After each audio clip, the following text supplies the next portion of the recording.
नमस्कार दोस्तों, स्वागत है आपका हमारे इस चैनल धूप धुनुची आरती में। दोस्तों, आगम की विशेषता के ऊपर जो है आज हम बात करेंगे, अर्थात आगम जो कि हमारे आराधना पद्धति का एक मूल विषय है। आगम के बिना हमारे कोई आराधना आदि नहीं हो सकते और आगम जो है वो सभी के लिए है। आगम में ही जो है, आगम अनुसार ही जो है हमारी जो भी सारे पूजा अर्चन आदि पद्धति है वो होता है। मंत्र आदि भी जो है, जो हमारे आगम में कहा गया है उसी के अनुसार ही हम पूजा आदि करते हैं।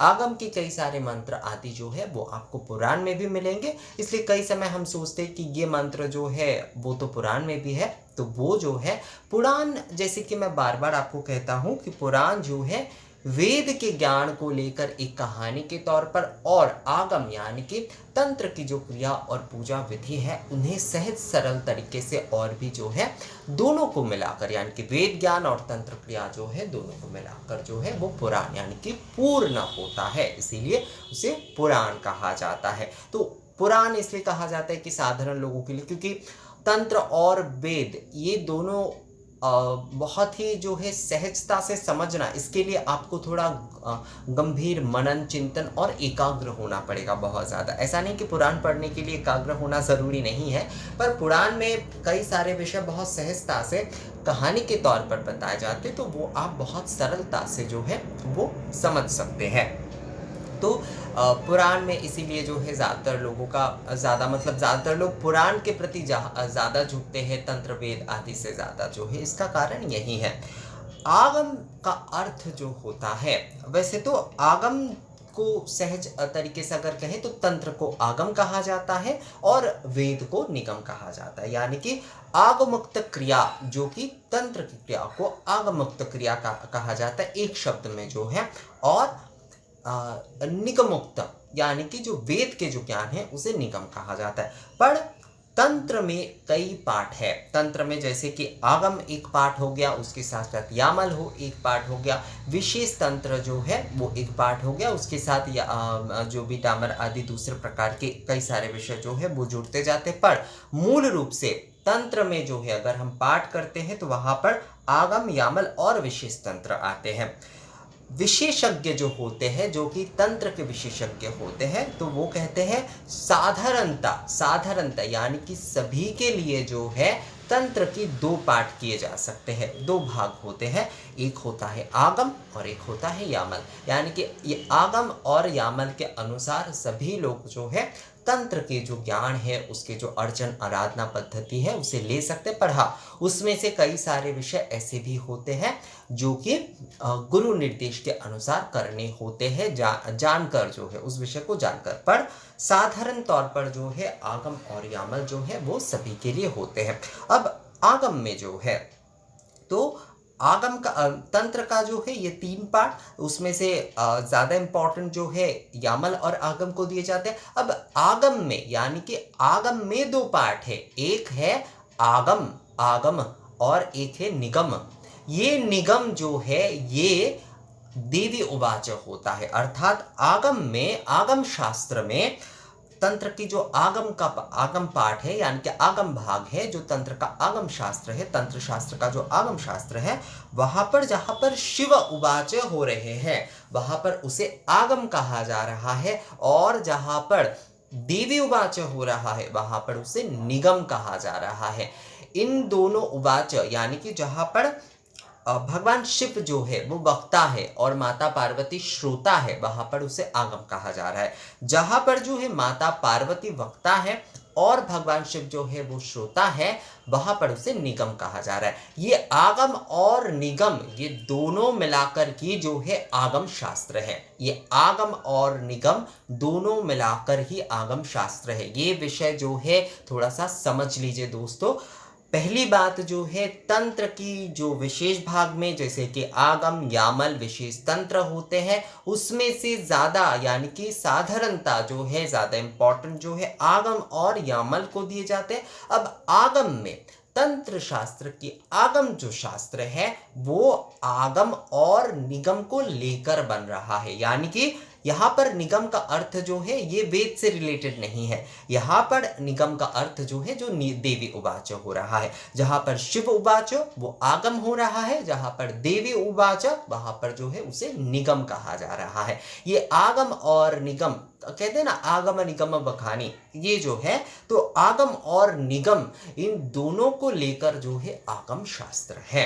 तो इस आगम शास्त्र में जो है कभी जो है देवी कई सारे विषयों की ज्ञान देते हैं, पूजा आदि अर्चन आदि विधियों के बारे में कहते हैं। इसमें विराचार आदि कई सारे विषय होते, दिव्याचार आदि भी होते हैं, और साधारण जो व्यक्ति जो है जो आगम के नियम के अनुसार पूजा आराधना करेंगे उसके बारे में भी होते। असल में तंत्र की हर जगह पर आपको जो है पश्चाचार यानी कि साधारण के लिए जो विराचार जो है जो साधना से ऊपर उठ गए हैं, अर्थात जो पश्चाचार यानी कि साधारणता से जो है अपने आराधना या साधना में ऊपर उठ गए हैं, मध्यम स्तर पे जो है वो जा चुके हैं, उनके लिए, और दिव्याचार जो कि उच्चतम स्तर पर पहुंच चुके हैं उनके लिए। तो यहाँ पर जो है अधम, मध्यम और उत्तम, ये तीनों प्रकार के लोगों के लिए ही जो है तंत्र में कहा गया है। हमारे जो है वो साधारणता यानी कि अधम बोल सकते हैं एक प्रकार से। अधम यानी कि साधारण। यहाँ पर अधम का अर्थ ये नहीं है कि कुछ गलत विषय है। अधम मतलब कुछ पता नहीं है, यहाँ पर कुछ गलत विषय के लिए ये ठहराया जा रहा है, ऐसा नहीं है। अधम यहाँ पर अर्थ जो है जिन्हें साधारण ज्ञान है वो तंत्र की साधारण पूजा आराधना से करेंगे। जो मध्यम यानी कि उससे आगे गए हैं वो उनके आगे के विषय से करेंगे, और जो उच्चतम यानी कि दिव्य भाव में चले गए उनके विषय तो अलग हो ही जाते हैं। तो तंत्र के जो है आगम शास्त्र जो है वो आगम और निगम को लेकर हुए है। ये आगम में जैसे कि वैष्णव आगम आते हैं, इसमें जो है शैव आगम आते हैं, इसमें जो शाक्त आगम आते हैं, ये तीन आगम जो है वो मूल आगम है। इसके साथ साथ गाणपत्य आगम, शौर्य आगम आदि भी आते हैं। यानी कि ये 5 प्रकार के मूल रूप से आगम जो है उसके ही प्रचलन थे। पर अभी अगर हम आज के संदर्भ में कहें तो आज जो है वैष्णव आगम, शैव आगम और शाक्त आगम ही मूल रूप से है। इसमें वैष्णव और शाक्त आगम आज के अगर हम बात करें, मतलब एकदम रिसेंट की बात करें, तो यहाँ पर ये 2 आगम बहुत ज्यादा विशेष हो गया है, शाक्त और वैष्णव आगम जो है। पर मूल रूप से अभी भी जो है वैष्णव, शैव और शाक्त, इन 3 आगमों की ही जो है वो विशेषता है। तो आगम जो है उसकी विशेषता यही है कि कभी वहां पर शिव उवाचो, भगवान शिव आगम यानी कि तंत्र के वक्ता हैं, तो आगम के बारे में भगवान शिव बता रहे हैं, और जहां पर जो है माता पार्वती बता रहे हैं वो निगम हो जाता है। ये आगम और निगम मिलाकर ही जो है ये पद्धति, अर्चन पद्धति, इसके ज्ञान, अर्चन पद्धति, आराधना पद्धति का अर्थ भी ज्ञान होता है। उसमें अगर आप हमारी आराधना पद्धति और अर्चन पद्धति को देखेंगे तो उसमें भी ये सूक्ष्म ज्ञान, वैसे तो अर्चन और आराधना पद्धति को देखकर हमें लगता है कि वो स्थूल रूप से बस हम द्रव्य उपचार आदि निवेदन कर रहे हैं, पर उसके पीछे समस्त सूक्ष्म ज्ञान जो है, ये जो सृष्टि के ज्ञान आदि जो है वो उसी के पीछे ही छुपे हुए हैं, ताकि स्थूल रूप से आप उसे अभ्यास करेंगे और जो है अपने मन, अंतर मन से जो है उस विषय के जो ज्ञान है, जो सूक्ष्म ज्ञान है, उसे आप ग्रहण करेंगे।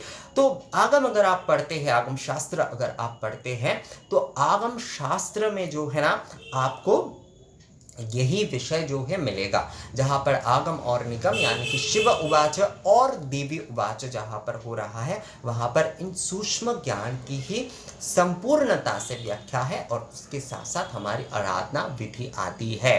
तो यही हमारे आगम शास्त्र है, हमारी आराधना पद्धति के बारे में कहता है। स्थूल और सूक्ष्म दोनों का ही जो है मेल बंधन के साथ हमारे आराधना पद्धति को संपूर्ण करता है। कभी भगवान शिव इसके वक्ता है, कभी माता पार्वती इसके वक्ता है। ज्यादातर से ज्यादातर मतलब 80% जो है भगवान शिव ही वक्ता है। इसलिए बहुत सारे लोगों को लगता है कि तंत्र जो है वो केवल शिव उवाच है, पर तंत्र जो है वो देवी उवाच भी है। तंत्र जो है वो देवी उवाच भी है, पर निगम के भाग जो है यानी कि देवी उवाच जो है उसके संख्या जो है थोड़ा कम है। आगम शास्त्र में मूल रूप से शिव उवाच का ज्यादा आपको मिलेगा, मतलब भगवान शिव ही वक्ता रूप में ज्यादातर बता रहे हैं। कुछ विषय जो है वो माता पार्वती, जैसे कि विराचार के कई सारे शोधन आदि ऐसे विषयों के बारे में, कई सारे विशेष कुछ आराधना आदि के बारे में जो है माता पार्वती भी भगवान शिव को बता रहे हैं, तो उसे निगम कहा जा रहे हैं। मूल रूप से जो भगवान शिव बोल रहे हैं वही आगम, और जो माता पार्वती बोल रहे हैं वही निगम, और ये आगम और निगम दोनों मिलकर ही जो है ये ज्ञान, ये आराधना पद्धति मिलकर जो है आगम शास्त्र है। तो इस आगम शास्त्र के अनुसार ही हमारे संपूर्ण पूजा, आरती, आराधना, विधि आदि चलता है, और ये सभी के लिए है। बहुत सारे लोग कहते हैं कि ये सारे पुस्तक आदि नहीं पढ़ना चाहिए, इसमें जो है दूसरे प्रकार का ज्ञान आदि, बिल्कुल नहीं है। हम और आप जो है साधारण तौर पर पूजन आदि करते हैं, तो हमारे लिए जो है आगम शास्त्र ही जो है सर्वश्रेष्ठ है।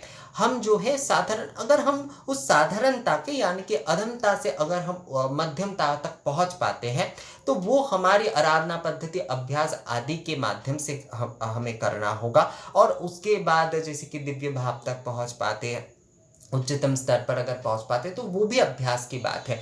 असल में क्या होता है, संसार में जो लोग लिप्त रहते हैं, संसार आदि के कार्य आदि में जो है व्यस्त रहते हैं, उनके लिए ये सारे विषय जो है वो संभव नहीं होता है कि वो अधम से मध्यम और उत्तम की ओर जा पाए।